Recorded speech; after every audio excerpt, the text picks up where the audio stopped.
নমস্কার বন্ধুরা, আমি অর্পিতা ভিলেজ মিল চ্যানেলে আপনাদের স্বাগত। তো বন্ধুরা, আজ আমি আপনাদের সাথে শেয়ার করব ছানার ভাপা সন্দেশ। খেতে কিন্তু ভীষণই ভালো লাগে আর মাত্র কয়েকটি উপকরণে হয়ে যায়। তো আপনারা পুরো ভিডিওটা দেখুন, আশা করছি আজকের রেসিপিটি খুবই ভালো লাগবে।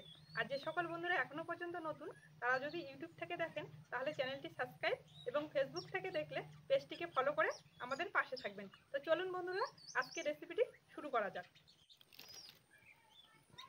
উনান ধরিয়ে কড়াই বসিয়ে দিলাম। আজকে রেসিপিটি বানানোর জন্য আমি এখানে 1 কিলো দুধ নিয়েছি। তো দুধটাকে আমি ছানা করে নিচ্ছি। তো প্রথমে একটু গরম করে নেব। আমি এখানে গরুর দুধ নিয়েছি, আপনারা কিন্তু প্যাকেটের দুধ দিয়েও ছানাটা করতে পারেন। দুধটাকে ভালো করে গরম করে নিলাম। এখন ছানা ফাটানোর জন্য আমি এখানে দিয়ে দেবো ভিনিগার। এখানে আমি 2 চামচের মতো ভিনিগার দিয়ে দিচ্ছি।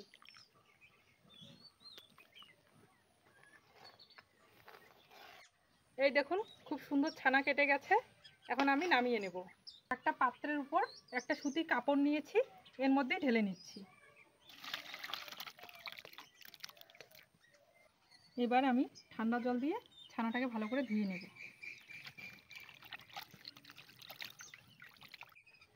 ছানাটা ভালো করে ধুয়ে নিলাম। এবার যে ছানার জলটা রয়েছে সেটা চিপে বের করে দেব।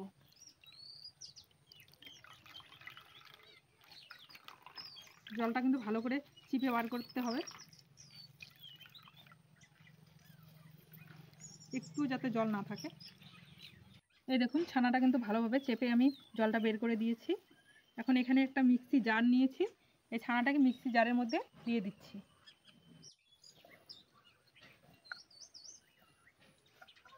এখন এর মধ্যে দিয়ে দিচ্ছি 4 চামচ চিনি।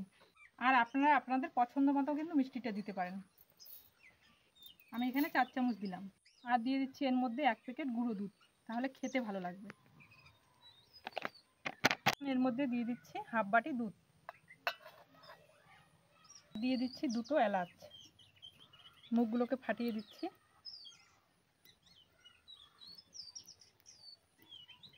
এবার এটাকে ভালো করে পেস্ট করে নিয়ে আসবো। ভালো করে পেস্ট করে নিয়ে চলে এলাম। এই দেখুন কত সুন্দর হয়েছে, দেখাচ্ছি আমি আপনাদেরকে। এই দেখুন, একটা ক্রিমি টেক্সচার চলে এসছে। তো আমি এখানে একটা স্টিলের বাটি নিয়েছি, এই বাটির মধ্যে আমি ছানাটাকে ভাপাবো। তো আমি বাটির গায়ে একটু ঘি লাগিয়ে নিচ্ছি। তো সামান্য একটু ঘি দিয়ে দিচ্ছি।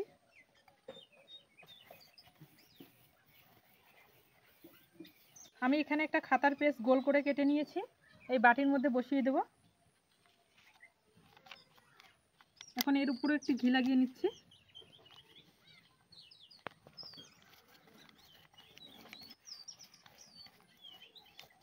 এখন এর মধ্যে ছানার মিশ্রণটা দিয়ে দিচ্ছি।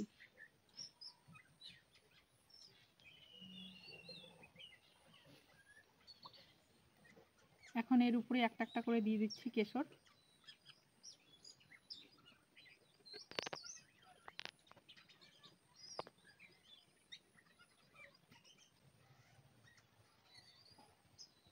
আমি এখানে কড়ার মধ্যে একটা স্ট্যান্ড বসিয়ে কড়াইটা আগে থেকে গরম করতে বসিয়ে দিয়েছি। কড়াইয়ের মধ্যে জল বা বালি কোনো কিছু দেওয়ার দরকার নেই। এবার আমি বাটিটা বসিয়ে দিচ্ছি। এবার আমি আধ ঘন্টার জন্য ঢাকা দিয়ে দিচ্ছি। আধ ঘন্টার মতো ভাপিয়ে নিলাম। এবার দেখছি হয়েছে কিনা। এই যে এখানে একটা কাঠি নিয়েছি, কাঠির সাহায্যে দেখছি হয়েছে কিনা। এই দেখুন বন্ধুরা, কাঠির গায়ে লেগে যাচ্ছে না, তার মানে এটা সম্পূর্ণ হয়ে গেছে। এবার আমি নামিয়ে নেব।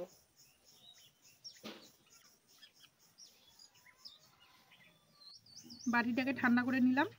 এবার সাইড দিয়ে এভাবে ছাড়িয়ে নিচ্ছি। এবার আমি এই বাটিটাকে উল্টে দেব। এখানে একটা থালা নিয়েছি,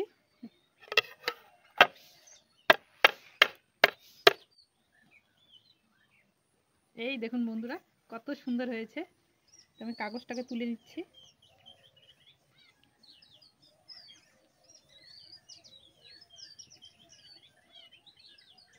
এই দেখুন, এবার এটাকে আমি পিস পিস করে কেটে নিচ্ছি।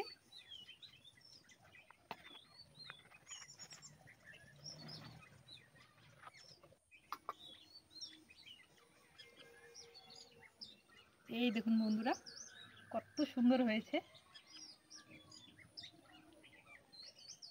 এই দেখুন কতটা লোভনীয় হয়েছে, এই দেখুন। তো বন্ধুরা, দেখতে যেমন লোভনীয় হয়েছে, খেতেও কিন্তু ভীষণ ভালো লাগে। তো অবশ্যই বাড়িতে একদিন ট্রাই করবেন, খেয়ে আমাকে কমেন্টে জানাবেন কেমন হয়েছে। তো আজকের ভিডিওটি ভালো লাগলে লাইক, কমেন্ট, শেয়ার করে আমাদের পাশে থাকবেন। ধন্যবাদ।